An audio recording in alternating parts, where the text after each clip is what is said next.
मुअज़्ज़ज़ माओ बहनों, अस्सलामु अलैकुम व रहमतुल्लाहि ताला व बरकातुहू।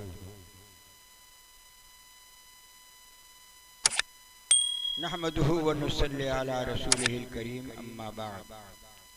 फ़अऊज़ु बिल्लाहि मिनश शैतानिर रजीम, बिस्मिल्लाहिर रहमानिर रहीम। अला बिज़िक्रिल्लाहि तत्मइन्नुल क़ुलूब। सदक़ल्लाहु मौलानाल अज़ीम व बल्लगना रसूलुहुन नबियुल अमीनुल करीम व नहनु अला ज़ालिका लमिनश शाहिदीना व शाकिरीना वल्हम्दुलिल्लाहि रब्बिल आलमीन।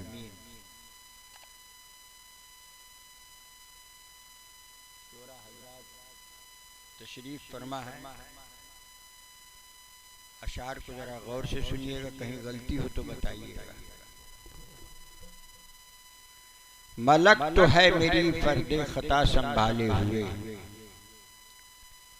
मलक तो है मेरी फर्दे खता संभाले हुए, फिर उसके बाद है सब मुस्तफ़ा संभाले हुए, फिर उसके बाद है सब मुस्तफ़ा संभाले हुए। और बड़ा अजीम है मसलक इमाम आज़म का, बड़ा अजीम है मसलक इमाम आज़म का, है उसको मसलक अहमद रज़ा संभाले हुए, है उसको मसलक अहमद रज़ा संभाले हुए।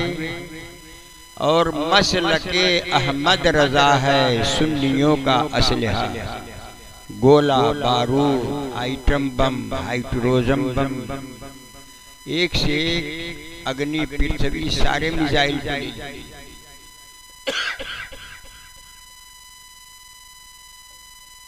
है उसको मसलक अहमद रज़ा संभाले हुए।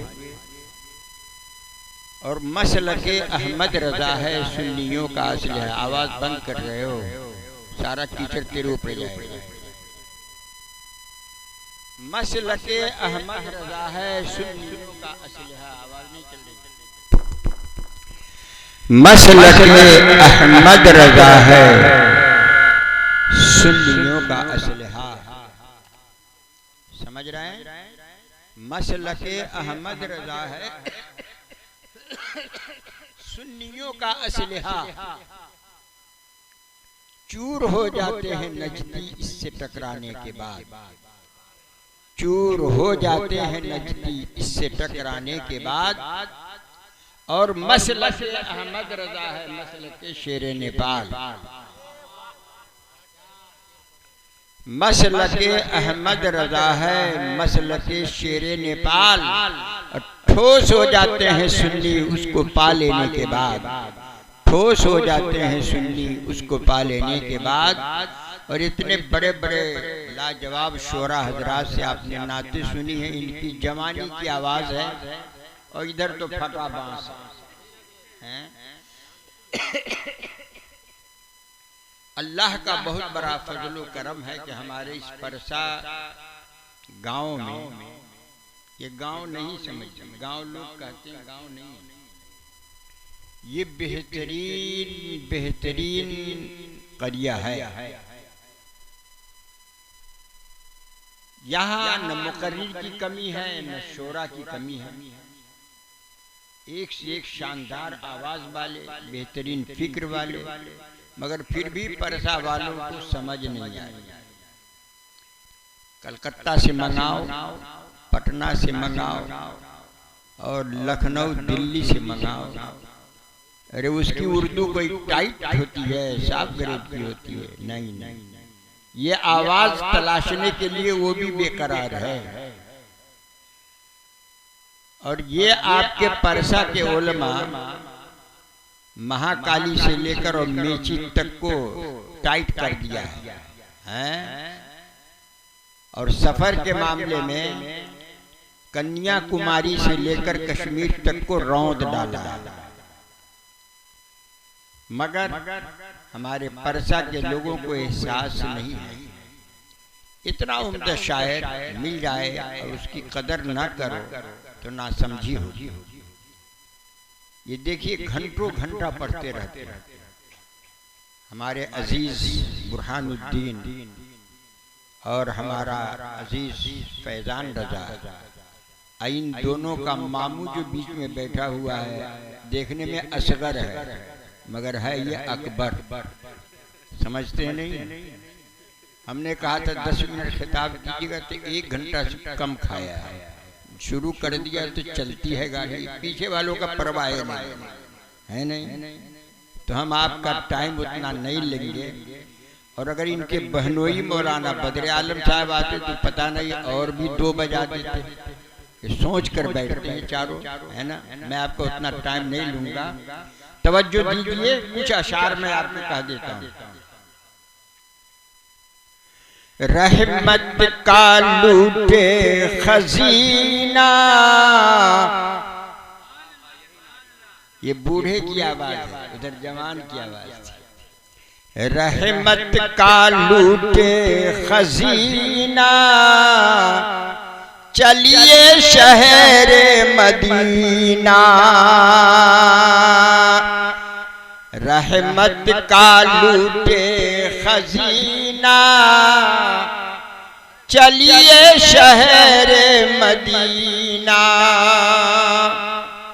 शहर मदीना चलिए शहर मदीना। क्यों? शहर मदीना, शहर मदीना चलिए शहर मदीना। है बाबे रहमत का जीना, चलिए शहर मदीना। है बाबे रहमत का जीना, चलिए शहर मदीना। उस रहमत के बहाने कुरान मिला, इस्लाम मिला, छलकता हुआ जाम मिला, फुरकान मिला, जाने क्या नहीं मिला, सब कुछ मिला। रहमत का लूटे खजीना, चलिए शहर मदीना।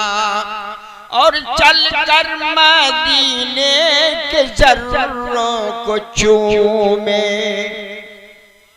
मोहब्बत की निशानी है। चल कर मदीने के जर्रों को चूमे, अरे चूमेंगे रहमत का जीना।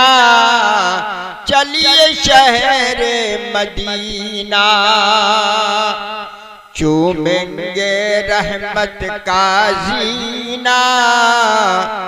चलिए शहर मदीना। और एक हदीस सुनिए, जिनको लगा कर महक जाए दुल्हन, जिनको लगा कर महक जाए दुल्हन। अरे महकत है सारा कबीला, चलिए शहर मदीना। महकत है सारा नारे तकबीर, नारे रिसालत, शहर मदीना।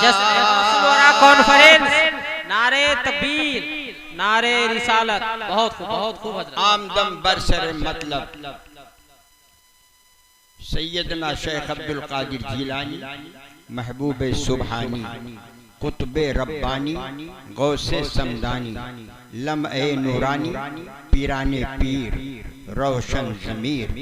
सैयदना शेख अब्दुल कादिर जिलानी की शख्सियत आसान नहीं है। आका फरमाते हैं कि जिस तरह मैं नबियों में अफजलो आला हूँ, गौर से सुनिए, जिस तरह मैं नबियों में अफजलो आला हूँ, उसी तरह अब्दुल कादिर वलियों में अफजलो आला है। मिजाज क्या मिला कि नबी के दरवाजे पे जाओगे तो गुनाहों के दाग धुल जाएंगे, और वली के दरवाजे पर आओगे तो मुरादों की भीख मिल जाएगी। वो गौसे आदम आसान शख्सियत का नाम नहीं है। दुनिया में रहो तो गौस का होकर रहो, चलो तो गौस का होकर चलो, आपकी अदा बोले गौसे आदम, आपकी इस्दा बोले गौसे आदम, आपका चलना बोले गौसे आदम, आपके हर तकल्लुम से साबित हो ये गौसे पाक का दीवाना जा रहा है, ये सुन्नी मुसलमान जा रहा है। इसीलिए तो हम सोते हुए, जागते हुए, उठते हुए, बैठते हुए गौसे आदम का गुण गा रहे हैं। और क्यों न हो, अल्लाह के रसूल इरशाद फरमाते हैं कि जिस तरह मैं सारी दुनिया को ऐसे देख रहा हूं जैसे हाथ की हथेली। मौलाना गौर कीजिए, सरकार फरमाते हैं मैं सारी कायनात को, सारी कायनात में कुछ छुपा हुआ नहीं, अल्लाह के अलावा सारी कायनात है, मैं सारी कायनात को ऐसे देखता हूं जैसे हाथ की हथेली। हाथ की हथेली को मुकम्मल देखते थे मोहम्मद रसूलुल्लाह सल्लल्लाहु अलैहि वसल्लम। और हजरत गौसे पाक क्या फरमाते हैं, मैं सारी कायनात को ऐसे देखता हूं जैसे हाथ की हथेली पर राई का दाना। मतलब क्या हुआ कि अल्लाह के रसूल ये वो जानते हैं जो गौसे पाक नहीं जानते, और गौसे पाक की नजर में सब कुछ है, मगर जितना दूर में राई का दाना है वो उनके नजर से ओझल है। उसको खुदा जानता है या मुस्तफा जानता है, फर्क है नबी में और वली में। हजरात, ये गौसे पाक की महफिल है, सजाने वाला भी गुलामे मुस्तफा, अरे सजाने वाला गुलामे मुस्तफा और चाहने वाला गुलामे गौस। तो जो गुलामे गौस होगा वही तो गुलामे मुस्तफा होगा, और जो गुलामे गौस नहीं होगा वो गुलामे मुस्तफा कैसे होगा। अरे कहा ये गैर मुमकिन है कि चढ़िए छत पे जीना छोड़कर नबी का गुलाम बनने के लिए गौस का गुलाम पहले बनना पड़ता है। अगर गौस का गुलाम बन जाओगे तो नबी की गुलामी मिल जाएगी। और कोई ये कहे मैं नबी का चाहने वाला हूँ गौस का नहीं, तो समझ लेना वो मरदूद हो सकता है, महमूद नहीं हो सकता। और बात पते की आ गई तो सुन लो, मैं वो बारीकी बता देता हूँ कि सोचना पड़ेगा, किताबों में गर्दानी करनी पड़ेगी। हजरत गौसे पाक एक रोज बगदाद के जामे मस्जिद में नमाज पढ़ा रहे हैं, दिन में नहीं रात में, मगरिब की नहीं ऐशा की नमाज पढ़ा रहे हैं। और पढ़ाते पढ़ाते जब पढ़ा लिए तो उलमा का एक दस्तूर होता है, मुक्तदियों की तरफ रुख करते हैं और कुछ खास पॉइंट को आउट करते हैं। हजरत गौसे पाक बगदाद के जामे मस्जिद में नमाज पढ़ाया ऐशा की, और नमाज पढ़ाने के बाद मुक्तदी की तरफ रुख किए और फरमाते हैं ऐ लोगो सुन लो, मैं ये बता सकता हूँ उस सुनने वालों में कौन कौन थे, और यही नहीं है कि सिर्फ फला फला थे, बहुतों थे। गौसे पाक फरमाते हैं और दावे के साथ फरमा रहे हैं कि जो कल सुबह फजर की नमाज मेरे पीछे पढ़ लेगा वो जन्नती हो जाएगा। सुभान अल्लाह, सुभान अल्लाह, या अल्लाह, ये अजीब कमाल की बात है। गौसे पाक फरमा रहे हैं जो कल सुबह की नमाज मेरे पीछे अब्दुल कादिर जिलानी के पीछे पढ़ लेगा वो जन्नती हो जाएगा। अरे बोरिया संभालने वालों, लोटा उठाने वालों, दर दर की ठोकरें लगाने वालों, नमाज की तालीम देने वालों, हज की तालीम देने वालों, ज़कात की तालीम देने वालों, वज़ू की तालीम देने वालों, गुस्ल की तालीम देने वाले, गौसे पाक से पूछो। गौसे पाक ये नहीं फरमाते हैं वज़ू कंप्लीट कर लोगे तो जन्नत में जाओगे, गुस्ल कंप्लीट कर लोगे तो जन्नत में जाओगे। ये भी नहीं कहते हैं तुम किस वक्त की नमाज पढ़े हो कि नहीं पढ़े हो। दावा है, सुन लो, दावा ये कर रहे हैं कल सुबह फजर की नमाज जो मेरे पीछे पढ़ लेगा वो जन्नत में चला जाएगा। और एक बात और फरमाते हैं कि जो इस राज को आउट कर देगा वो जहन्नुम में चला जाएगा। यही है। हजरत गौसे पाक ने फार्मूला पेश कर दिया, दावा कर दिया, लेकिन उसकी आवाज को सुनने वाले एक ही नहीं थे, बहुत से थे। उसमें कुतुब भी है, अब्दाल भी है, वली भी है, वली टॉप ग्रेड के उलमा भी हैं, अतकिया भी है, अशफिया भी है, हुज्जाज भी है, कासी भी है, मुफ्ती भी है और एक से एक जानकार है। मगर उसी महफिल में आवाज को सुनने वाली एक शख्सियत वो भी है जिसको दुनिया गरीब नवाज कहती है। उस वक्त का आलम था, गरीब नवाज ने आवाज को सुना और सुनने के बाद जब महफिल से बर्खास्त होकर के आ गए तो सोचा, वुजू किया, सो गए। अभी थोड़ी देर हुई है कि नींद से बेदार हुए। कहा या अल्लाह, ये तो बात समझ में नहीं आती। गौसुल आजम ने, अब्दुल कादिर जिलानी ने सब कुछ कह दिया, लेकिन फिर ये कह दिया कि इस राज को जो आउट करेगा जहन्नुम में जाएगा। तो अजीब तरह की बात है।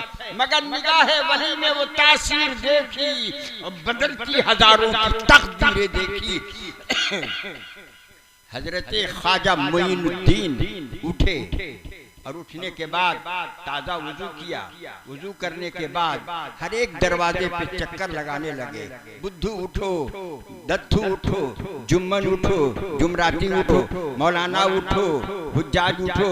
सारे दरवाजे की पूरे बगदाद में कंदी खटखटाई और फरमाया कि ऐ लोगों, गौसे पाक के उस मनसब पर फायद है जिसका जवाब नहीं है, और वो जो बोलते हैं वो हक बोलते हैं, गलत नहीं बोलते हैं। गौसे पाक ने फरमाया है कल सुबह फजर की नमाज जो मेरे पीछे पढ़ लेगा वो जन्नत में चला जाएगा।